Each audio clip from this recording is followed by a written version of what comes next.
Hello and welcome to my channel. I'm Funny Little Arts, and today we will be talking about drawing backgrounds and environments. This is part 8 of my Building Art Skills series where I learn about art along with you. And just as a warning, I am not a professional. I am learning these things as we go. I am simply just the messenger to make everyone's life easier. I'm going to keep this video short and easy because most of it is just explaining some pretty basic stuff. And now we shall start the video. Drawing backgrounds. So I'm assuming you usually just draw a few characters and leave the background white, or add a dot or a line in the background to spice it up a bit. And don't worry, I do that too, and I'm not saying it's a bad thing either. Sometimes we just want to draw a character and that's it. But if you want to up your art skills, then you should also probably focusing on widening the things that you draw. For example, if you usually draw fan art, then try drawing something without reference. Or if you only draw backgrounds, then try like drawing an animal or something. Don't take it the wrong way because I'm only saying this to help you so you can improve your skills. You don't have to do it, but it's a good habit to get into. So there are a lot of things to consider when drawing your background.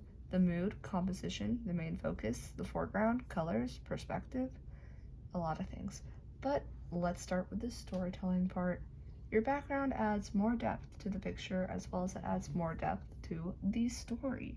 Say if you draw someone sitting down on a blank background, then yes, it would still be a good piece of art.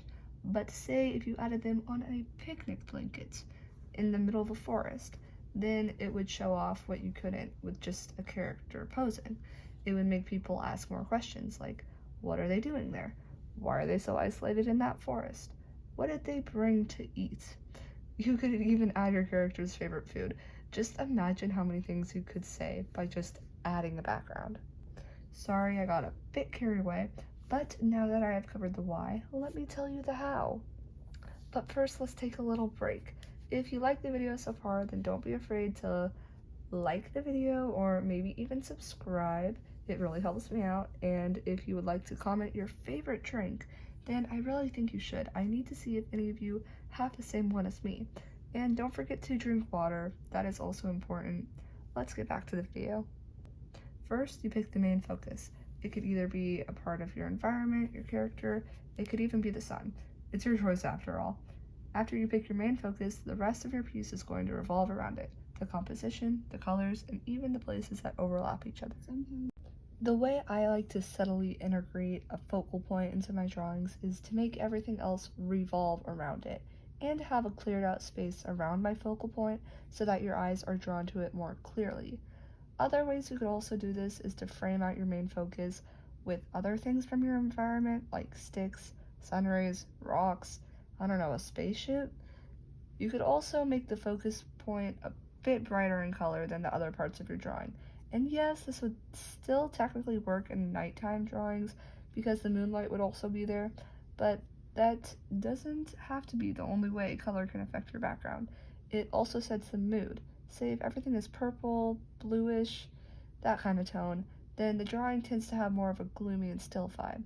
But if it has more oranges and reds, then the drawing has more intense and a more fiery vibe.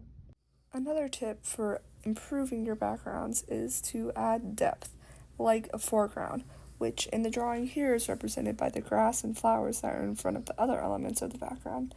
Think of it like you're trying to capture an image with a camera. If it is placed closer to the floor, then you're probably going to see some grass in the way.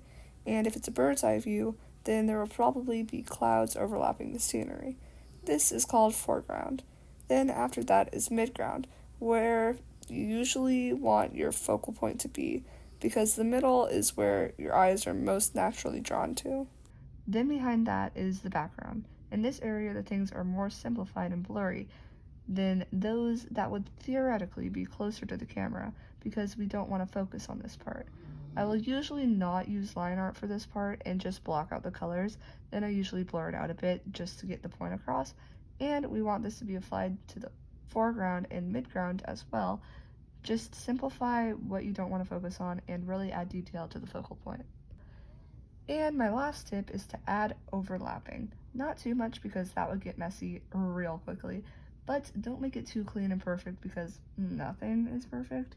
Even if you look around the room that you're in right now, then I'm sure you would find plenty of areas where things overlap.